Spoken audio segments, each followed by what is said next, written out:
I'm Margaret Brennan in Washington, and this week on Face the Nation, President-elect Trump makes a flurry of picks for top health and finance jobs. Will they pass muster with the Republican-controlled Senate? The Trump transition team unveiled almost a dozen people selected to fill key cabinet and White House roles. And as would-be nominees are whisked through Capitol Hill to meet with senators, there's already been one major withdrawal, a quick replacement, and renewed scrutiny on some of the more controversial national security picks.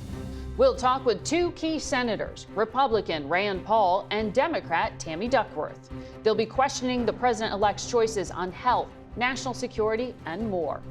One of Trump's national security advisors from his first term, retired Army Lieutenant General HR McMaster, will also weigh in.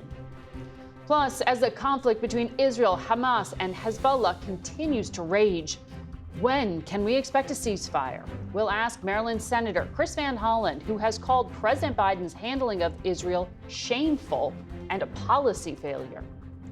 Finally, we'll hear from Representative-elect Sarah McBride on the challenges and opportunities facing her as she prepares to take office as the first openly transgender member of Congress.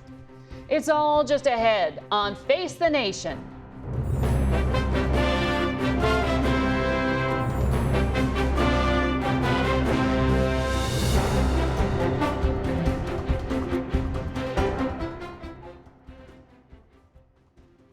Good morning and welcome to Face the Nation. As we begin this holiday week, Americans are preparing to gather to give thanks for what has been and contemplate what's to come.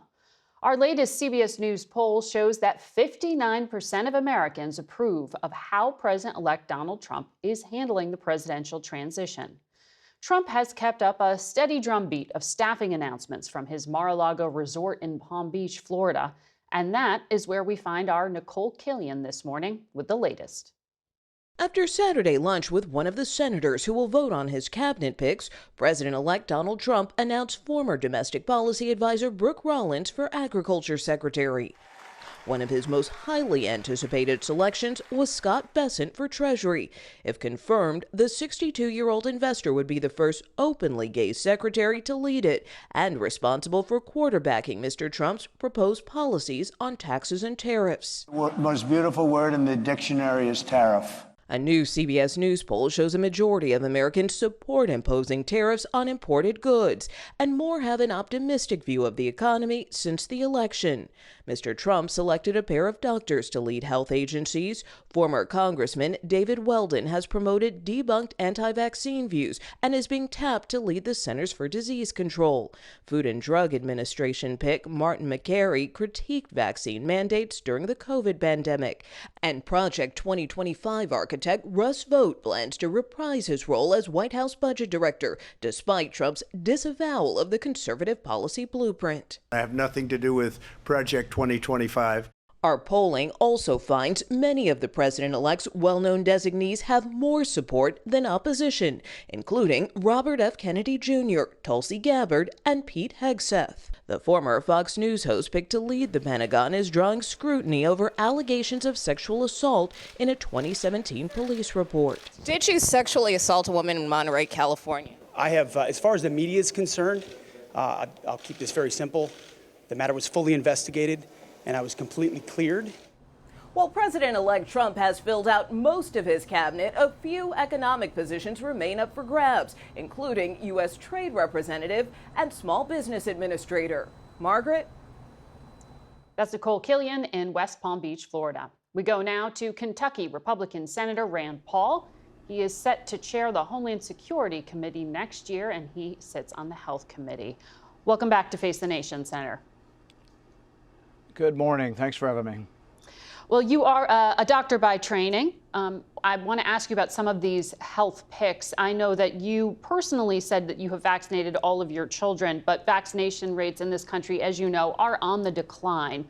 Are you at all concerned that elevating individuals who have been publicly critical of some particular vaccines, RFK Jr. to HHS Secretary, Dave Weldon to CDC Director, that any of that will erode trust in vaccination? You know, I think all of us can agree that there's an increase of vaccine hesitancy. And I think it comes from people not believing what the government is telling them. The fact that the CDC Committee for Vaccines and the FDA Committee for Vaccines said for COVID boosters that you should take a booster if you're over 65. And yet the Biden administration and Rochelle Walensky actually politicized that, didn't follow the science, and said you should boost your 6-month-old. And the American public is rejecting this. Only about 20% of the American public of all ages is taking the COVID booster because the government hasn't been honest with us. Well, that dishonesty has led to vaccine hesitancy. Other vaccines as well, not just COVID vaccines. There's concern about measles. Right, but people have to believe it. Exactly, but people are doubting because they're being told that. I'll give you an example. Look, I think vaccines, smallpox, the story of smallpox vaccine, polio vaccine are some of the most miraculous discoveries in all of medicine. And I'm not against vaccines. But like when my kids were little, the hepatitis B vaccine, they still want to give it to them as a newborn. My baby's new and just, come into the world. And you can see how a lot of reasonable people say, why do I have to do it as a newborn? Couldn't I come back in 3 months or 6 months?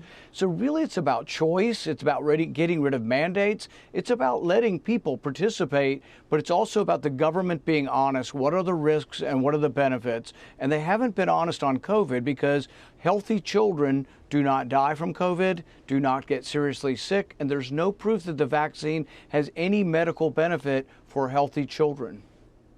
Well, we want to move on to other topics, sir, but we will continue to cover vaccination in this country. I think what you said there is that you're supportive of all those health nominees, from what I heard.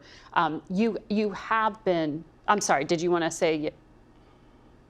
Oh, I was just going to say, yes, I am supportive, but I wouldn't describe them as the problem with vaccine hesitancy. I would describe the government misinformation as the problem with vaccine hesitancy. Okay. Well, messengers matter, though, but you have raised concerns in your role on Homeland Security about the implementation of some of the promises Donald Trump made on the campaign trail. His mass deportation vow is very popular. Our CBS polling shows 57% of voters like the idea, but how it is implemented matters a lot to voters. The vast majority prefer that federal law enforcement or immigration agencies carry them out.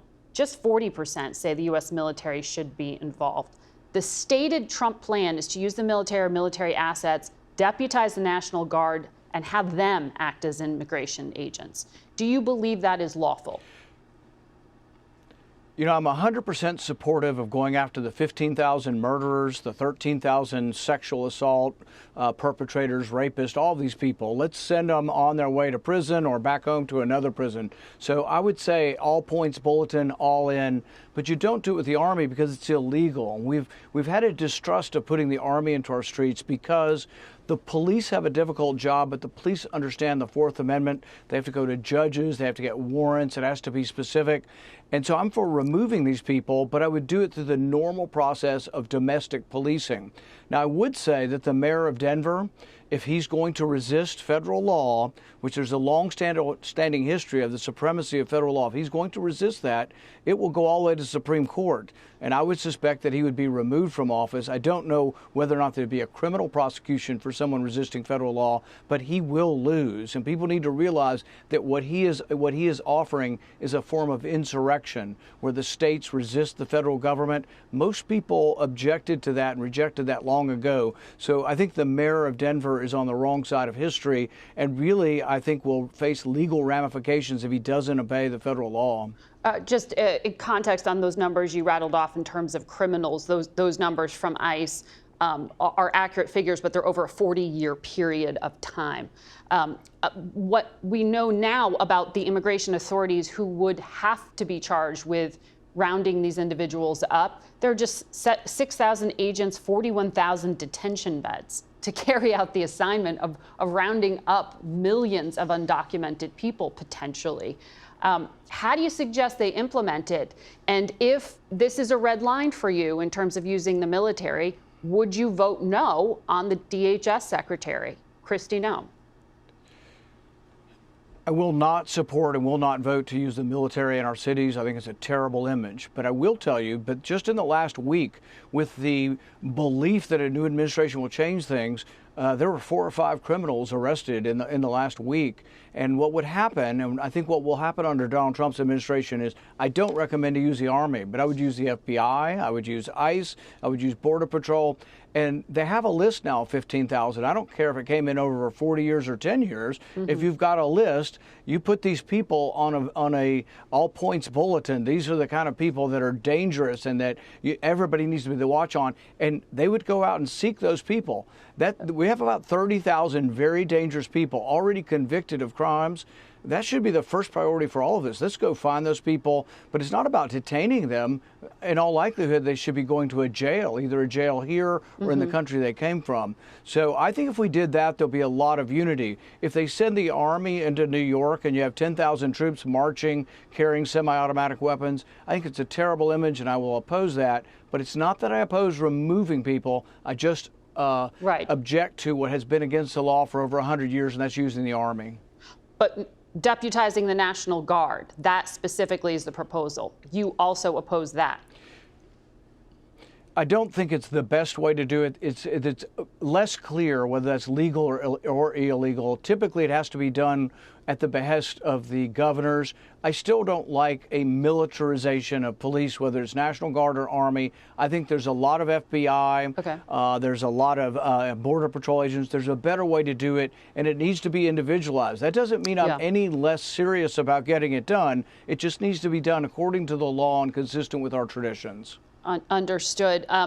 You've made clear you are a fiscal conservative. I'm going to ask you about the choice just made to select hedge fund manager Scott Bessent as the Treasury Secretary. He had a long financial career. He served as the chief investment officer for George Soros's funds. He's been a political donor. Elon Musk came out publicly against him, calling him business as usual. Do you favor Mr. Bessent in the role as Treasury Secretary? You know, I've heard good things about him. I haven't made a decision. I lean towards being supportive. I don't like tariffs, but then again, I don't like the president promoting tariffs. I think tariffs are a tax on the consumer, and they ignore things like with steel. There are 80 workers working in steel buying industry for every worker making steel. So yeah, you can protect certain industries, but it's at the expense of other people. I don't believe that'll be enough for me to want to vote against Bessent because it's also the president's position as well. I will be vocal in saying that I think tariffs are bad and that international trade actually saves every consumer about $7,000 a year. So everybody in our country is $7,000 richer because of international trade. It's part of one of the booms of post-war and post-industrial revolution. This amazing international trade has made us all richer, and we need to talk about the statistics and facts concerning the benefits of trade. Understood on the nuances and specifics there. But that is primarily how Donald Trump is promising to pay for all the things he promised on the campaign trail. As you know, the federal debt is past $36 trillion as of this week. His proposals to lift taxes off of tips, overtime, Medicare, Social Security, give tax credits, that could add as much as $8 trillion more to the deficit, according to the Committee for a Responsible Budget. Do you actually expect Republicans to take up these proposals? You know, in 2017, I voted for a tax reduction package that they said would add to the debt.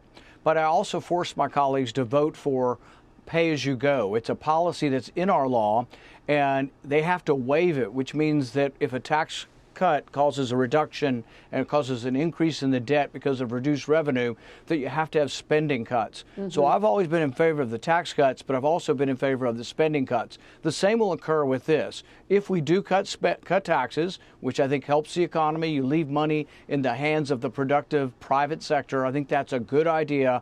But if you do it, I would cut spending, and there will be procedural blockade or procedural votes that I will force that says that we should also cut spending as well. Our polling shows that the vast majority of Americans, 86%, prefer people with experience running the agencies. And 64% polled by us think it's important to appoint people with that experience in Washington. Given that, for example, the Pentagon pick hasn't ever managed a large corporation or held a high rank in the military, do you think he can run the Pentagon?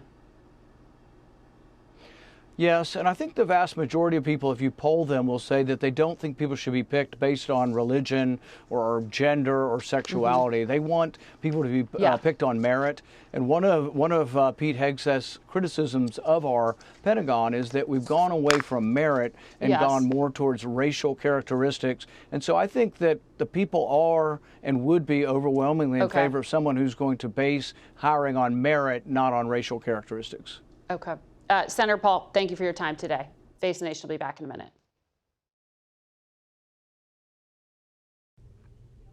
We go now to Democratic Senator Tammy Duckworth of the state of Illinois. She sits on the Armed Services and Foreign Relations Committees. Good morning to you, Senator.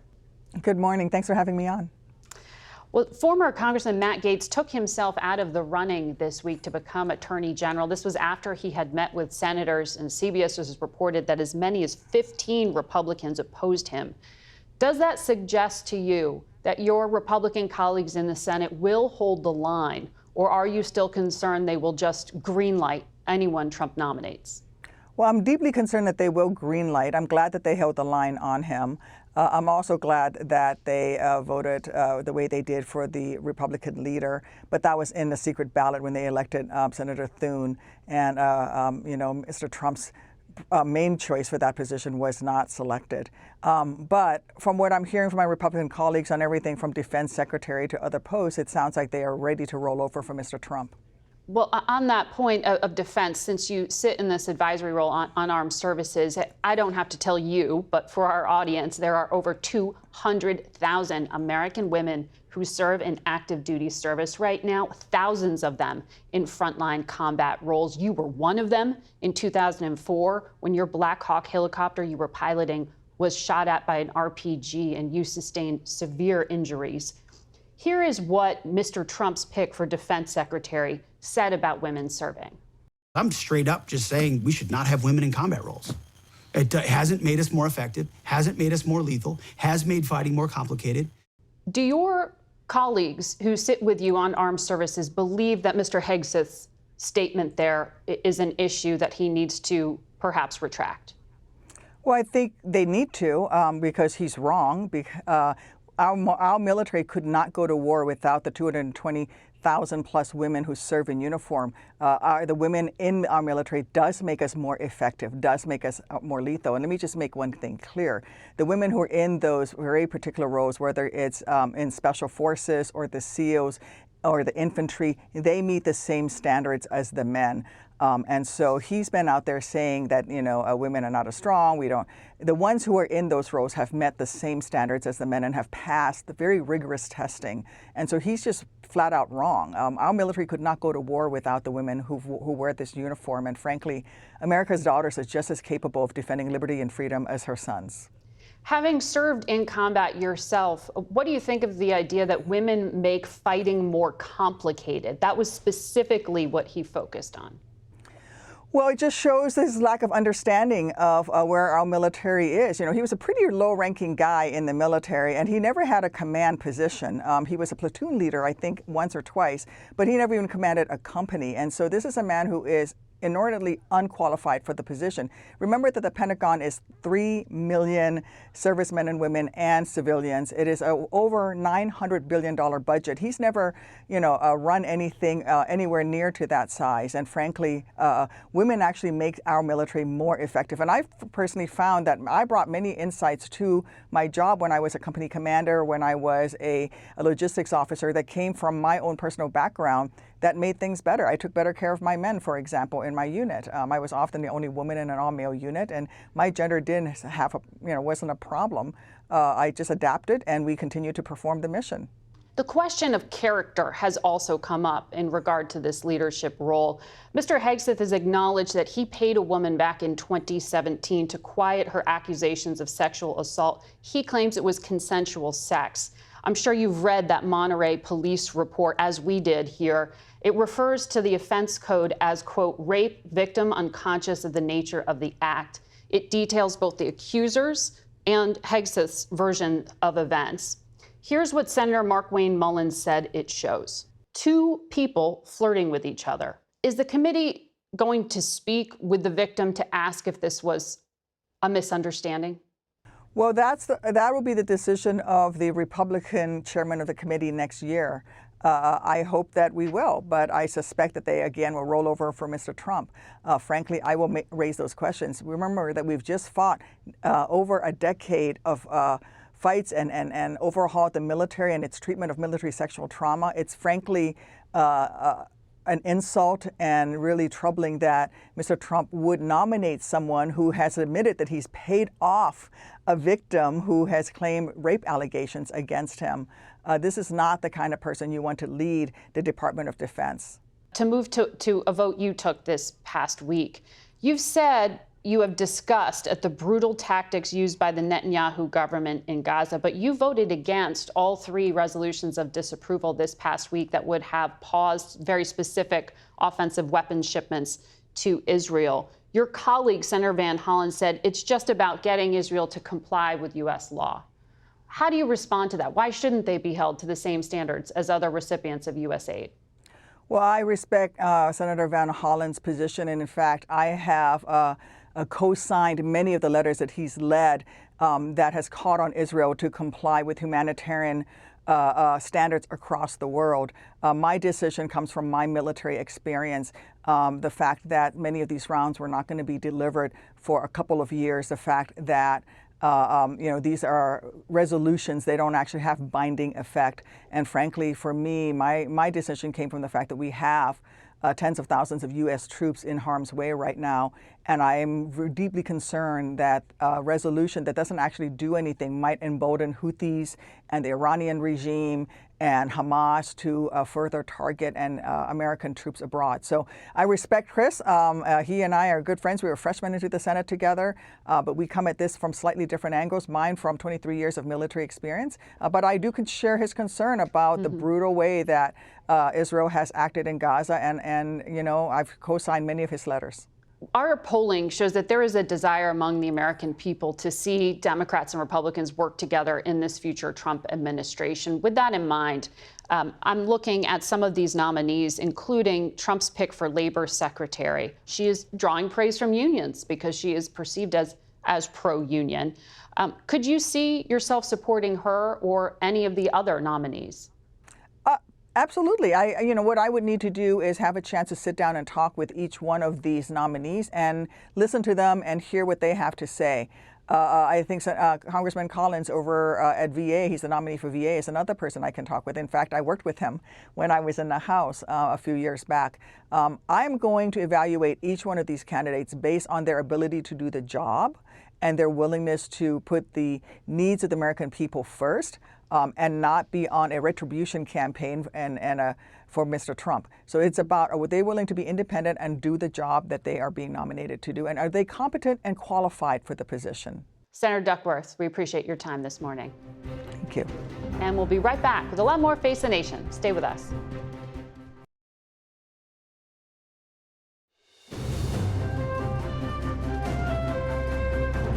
Welcome back to Face the Nation. We're now joined by Maryland Democratic Senator Chris Van Hollen. Good to have you here. It's great to be with you, Margaret. So in these final days of Democratic control of the Senate and the White House, there's a long to-do list. Congress has to fund the government by end of December, pass the defense bill, the NDAA, an extension to the Farm Bill, and I know Democrats want to confirm as many judges as possible. What's top of your list? Well, all of those are on the list. Top of my list is also the disaster relief funding, emergency relief. We had big parts of the country hit by hurricanes and other natural disasters. In my state of Maryland, we had the collapse of the Key Bridge in Baltimore. So we've always taken the approach that the whole country will be there to help fellow Americans in need. The president has now submitted a $100 billion emergency disaster relief plan that includes funding for the Key Bridge. So I hope that we will get that done by the end of the year. People need that relief, and they need it now. That's about $8 billion for the bridge alone, is that right? Not for the bridge alone. That's part of the emergency relief fund that includes approximately $2 billion for the bridge. And you're relatively confident that this can be delivered on? I hope that all of our colleagues, Republicans and Democrats alike, will support disaster relief. We've always had the philosophy, all for one and one for all. When Americans get hit by these disasters, I hope we will stick with that position. Well, we also are looking at a new Congress very soon, and as you know, a new commander-in-chief. Republicans will have the majority in the Senate with 53 seats, so they don't really need Democratic votes to confirm many of the picks that Mr. Trump has been making to run agencies. But from what you've seen to date, are you in favor of any of them? Your colleague Marco Rubio as Secretary of State, for example, or this new choice to be Labor Secretary? Look, my view is this is what the vetting process is all about, the hearing process. The Senate, of course, under the Constitution, has the job of advising and consenting on nominations, and I take that responsibility very seriously. I've been troubled by some talk that President-elect Trump wants to short-circuit that constitutional approach using this recess appointment device, and it will be really important that the new Republican leader in the Senate uphold the Senate's prerogatives under the Constitution and not try to do an end run. Mm-hmm. Well, stay tuned to see how that plays out. Let's turn to the Middle East. You said that President Biden's inaction to halt the horrific humanitarian situation inside of Gaza is a stain on his administration, that it's shameful. Is there anything in these final weeks that could be done to erase that stain? I think there are things that can be done. And I should emphasize that I supported President Biden's decision to travel to Israel in the aftermath of the brutal Hamas attacks of October 7th of last year and stand with the people of Israel as they confront this threat. But I also wish the president had effectively used U.S. leverage to essentially assert his own positions. We've seen this pattern where President Biden makes demands of Prime Minister Netanyahu only to be ignored or slapped down entirely. And then President Biden sends more bombs and more money. Mm-hmm. That is not an effective use of leverage. So I do hope in these closing months, the president will finally make more effective use of American leverage to, at the very least, uphold American law, to insist that the Netanyahu government allow humanitarian aid into Gaza and that they use our weapons in a manner consistent with the laws of war. So you take a nuanced and specific stand on that, upholding U.S. law. This is often characterized, though, as being for or against helping Israel. There were 19 senators, you were one of them, who voted this past week to pause specific shipments on 3 different groups of weapons, offensive weapons, to Israel.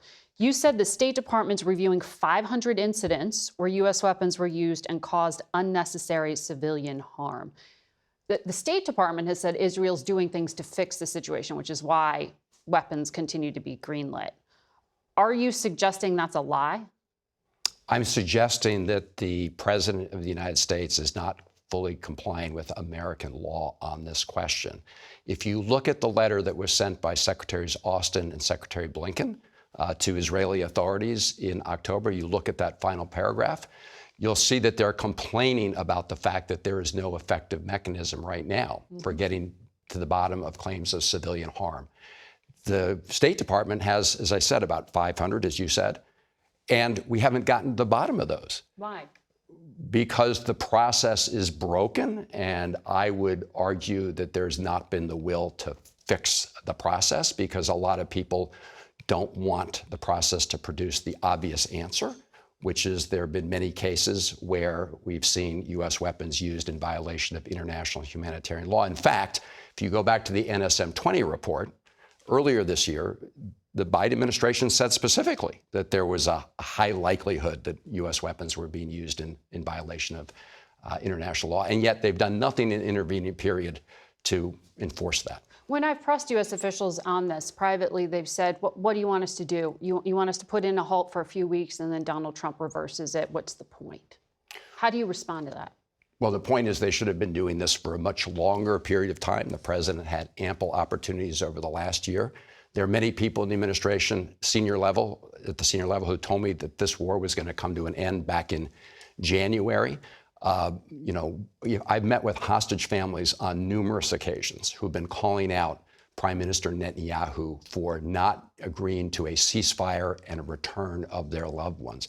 Minister Gallant, the defense minister of Israel, was fired because he wanted to prioritize the return of hostages. Mm-hmm. And yet President Biden has never called out Prime Minister Netanyahu. Why? For his obstruction on this, even though those families I met with are calling him out.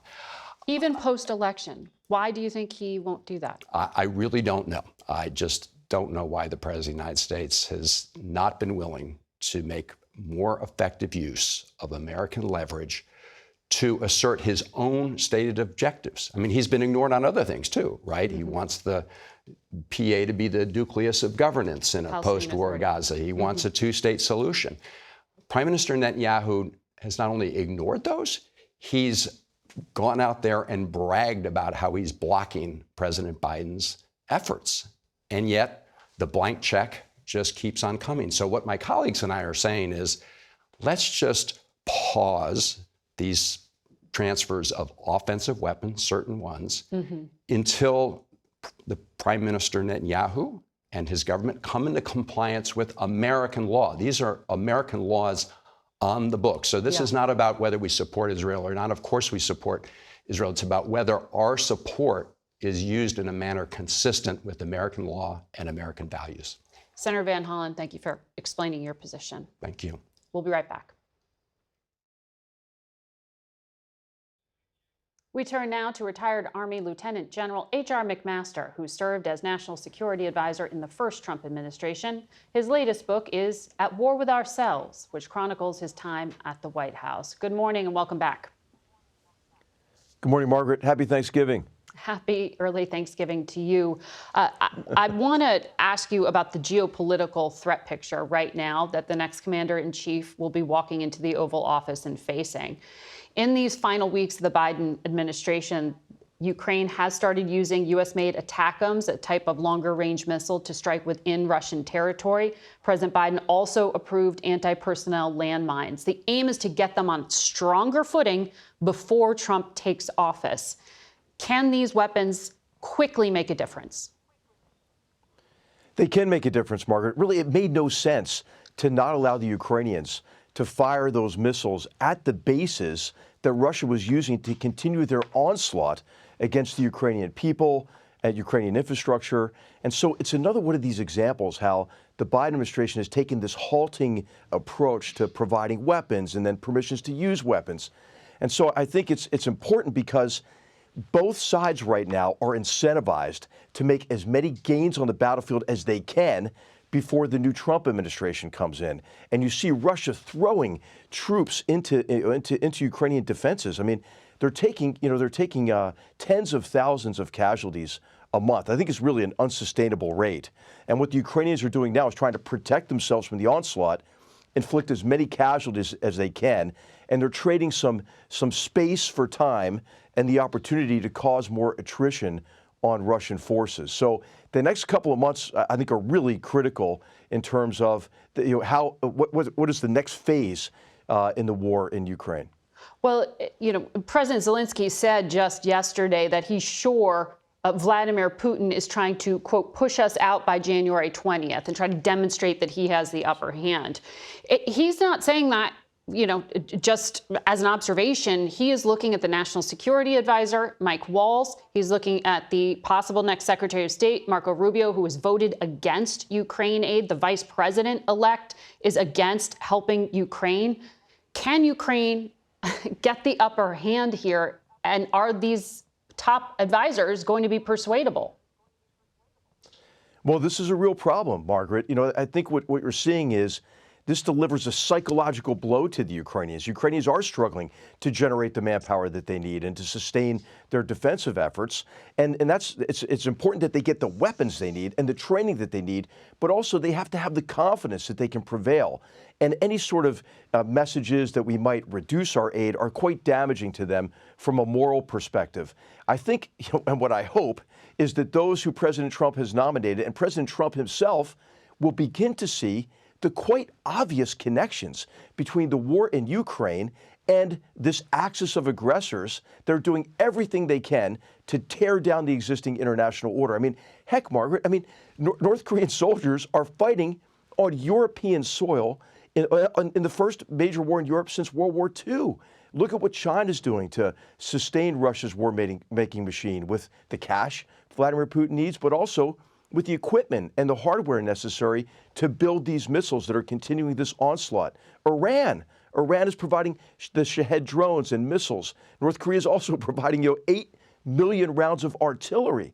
So I think what's happened is so many people have taken such a myopic view of Ukraine, and they've misunderstood Putin's intentions and how consequential the war is to our interests across the world.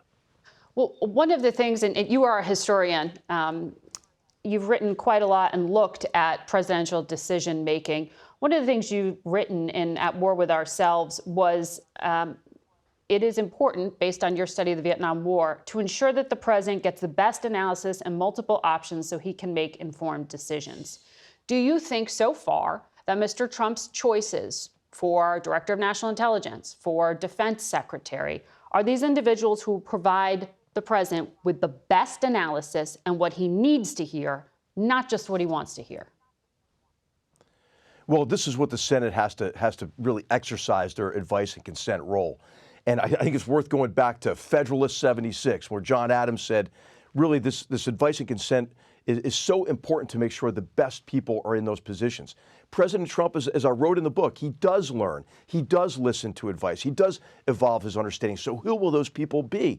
I think for the new Secretary of Defense, the nominated Director of National Intelligence, they ought to be asked, what do you think motivates or drives and constrains Vladimir Putin? There's a fundamental misunderstanding based on the nominee for DNI about what motivates him. It's not his security concerns. His security concerns don't need to be allayed. That's the mistake the Biden administration made, and I think as a result almost greenlighted the re-invasion of Ukraine in February of 2022. What are the consequences if Ukraine fails and Russia succeeds globally? I think, Margaret, they have got to be asked about, really how do they reconcile or help President Trump reconcile peace through strength and what you see in some elements of the Republican Party, which replicate the far left oftentimes toward retrenchment and disengagement, and then even blaming ourselves for the acts of our adversaries, as Tulsi Gabbard has done, talking about how Putin really felt aggrieved, and that's why he had to invade Ukraine. Right. That's a Russian talking point that she's repeated and in direct contravention to what U.S. intelligence has concluded. I also want to ask you about someone you. And this is what I can't understand, Margaret. Yeah. There's some people in the Republican Party these days who kind of tend to parrot Vladimir Putin's talking points. I don't know if it's because they're drawn to him and they see him as a kind of a defender of Western civilization, as the shirtless guy on horseback, but they've got to disabuse themselves of this strange affection for Vladimir Putin, who is not going to stop in his effort to restore Russia to national greatness at our expense. That's what he's obsessed with. He's obsessed with kind of reestablishing the Russian Empire. And so he has aspirations that go far beyond anything that's in reaction to what we do. Yeah. And the only thing that stops him really is strength, Margaret. And you wrote in your book that you didn't understand Donald Trump's fascination with Vladimir Putin. Quickly, Seb Gorka is going to be the Senior Director for Counterterrorism, Deputy Assistant to the President. Is he a good person to advise on national security? No, he's not, Margaret. But I think that that the president and others who are working with him will probably determine that pretty quickly soon after he gets into that job. All right, timestamp on that prediction, HR McMaster. A lot to talk to you about. We're going to have to leave it there for today. We'll be back in a moment. The 2024 election was historic for several reasons. Among them, the first openly transgender person was elected to the United States Congress. She joins us now from the state she will be representing, Delaware. Democratic Representative-elect Sarah McBride, welcome to Face the Nation. Thank you for having me, Margaret. It's interesting, given how polarized, how angry and divided this country is, that people choose to serve and to run. You told my colleague Scott McFarland that it was your personal experience as a caregiver for your husband during his bout with terminal cancer that inspired you to run. Do you expect that health care policy will be the focus of your work here? Well, I certainly am glad to be back here in Delaware after 2 weeks of orientation and to have the privilege of serving this state that I love in Congress. I ran to bring down costs facing workers, retirees, and their families. That means bringing down the cost of health care, but also housing and childcare and everyday expenses like gas and groceries. I did run for office after my experience as a caregiver to my husband, Andy, during his battle with cancer. And throughout that experience, while Andy ultimately lost his life, we both knew how lucky we were. We knew how lucky Andy was to have health insurance that would allow him to get care that would hopefully save his life. And we both knew how lucky we were to have flexibility with our employers that allowed Andy to focus on the full-time job of getting care and me to focus on the full-time job of being there by his side to care for him, to love him, to marry him, and to walk him to his passing. And I ran for office because I do not believe that in the wealthiest, most developed nation on earth, that time and that ability to get care should be a matter of luck. I believe it should be the law of the land, and it's why during my time in the Delaware General Assembly, I passed paid family and medical leave and secured the largest investment in our state's Medicaid program. And I want to do that work in Congress on health care, but also on housing and child care. Paid leave is something that Mr. Trump has paid lip service to. We'll see in the new Congress if it comes up. We see in our CBS polling that 86% of voters feel congressional Democrats should find common ground with Mr. Trump and Republicans. Do you feel you can? Well, I said throughout this campaign that I will work with anyone who's willing to work with me to help Delawareans, to lower costs facing my constituents. There are opportunities for us to find common ground. But it's also clear that this administration, as it begins to fill its appointments with Project 2025 authors, that a lot of the policies that this president will pursue will likely hurt my constituents and raise prices. And so where I need to fight back, I will, but where I can find common ground, I will certainly seek it. That's what I've done during my time in the General Assembly, where nearly every bill I passed with bipartisan support.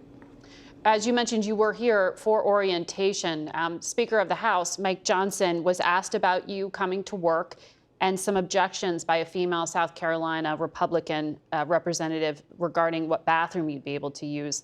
Here's what the speaker said. A man is a man and a woman is a woman, and a man cannot become a woman.